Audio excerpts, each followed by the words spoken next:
Mickey Mouse is a selfish landowner who exploits animals for his own game, and I can prove it. What?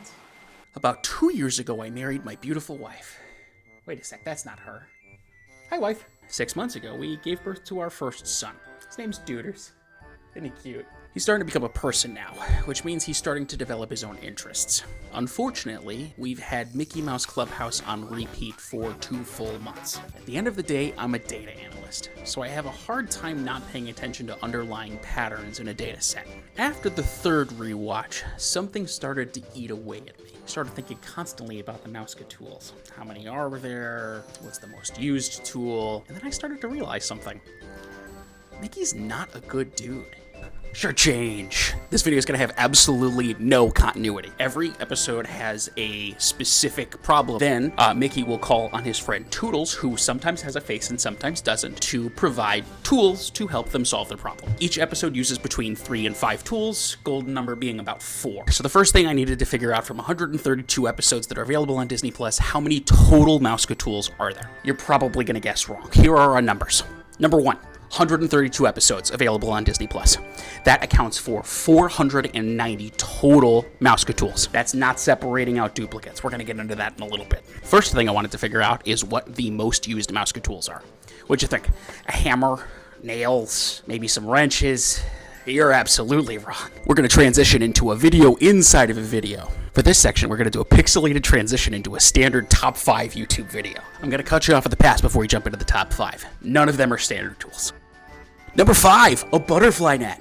It's used for a crazy amount of things, just kind of grabbing bugs or whatever. Catching Goofy from falling off of the roof. It's insane. It's used 9 times. Number 4, ribbons. Whether that's a single ribbon, multiple ribbons, they're used as rope. It's a whole bunch of different things. It's kind of the catch-all tool, and it's used 9 times. Number 3, something ungodly called a handy crane. It's just a regular crane with Mickey's disembodied hand and glove just kind of grabbing stuff. 9 uses. Number 2, building blocks. These can be any size they want to be. They can be really, really small or really, really giant. They're normally used for getting to places that people can't reach. Building blocks are used 12 times. Before we get to number 1, make sure you guess what your number 1 is down in the comments below. Number 1 is Mickey's handy fishing rod. Similar to the crane, it is a fishing rod with Mickey's disembodied hand attached to it, and it's used for everything from actual fishing, for something called a gooey fish, all the way up to also catching somebody from falling off of a roof. There's a lot of falling off of a roof in this show. The handy fishing rod is used 60% more than any other tool in the entire show. So if we go back to our math, that means that Mickey used the handy fishing rod a total of 2% of the time.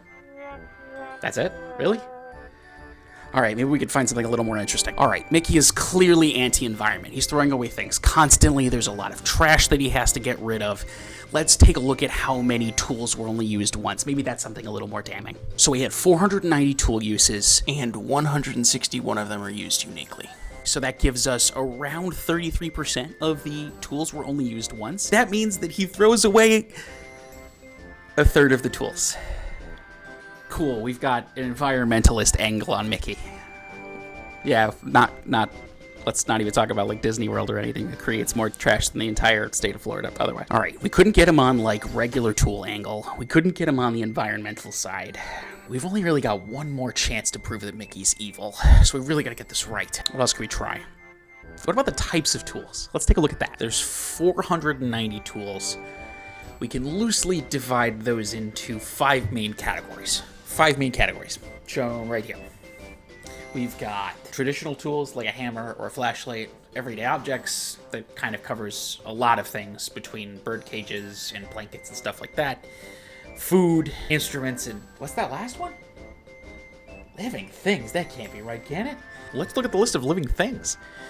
We've got flowers, which makes sense. Some vegetables that are growing out of the ground, and a giraffe, a monkey, and his friends Donald and Goofy, and even a baby elephant. In fact, elephants are his most used living tool. He uses them 7 times. That's an insane amount. That's almost as much as some of the ones we looked at in the top 5. That sounds bad, right? Let's make sure we're right. I went through the data and I made this nice little pie chart to help us understand everything a little bit better, right? He uses living things almost 10% of the time. That doesn't sound that bad, right? Like using an elephant 1 in every 10 tools. That can't be that crazy, right? Well, let's think about it from a probability perspective. If it's around 10% of the time that Mickey uses a living thing, that means that there is a 50% chance that any one of the 4 average tools used in the show is going to be a living thing. That means in any given episode, there's a 50% chance that Mickey is going to use a living thing as a tool to solve his problems. That's astonishing. That's downright diabolical. Well, we did it. We proved that Mickey is evil.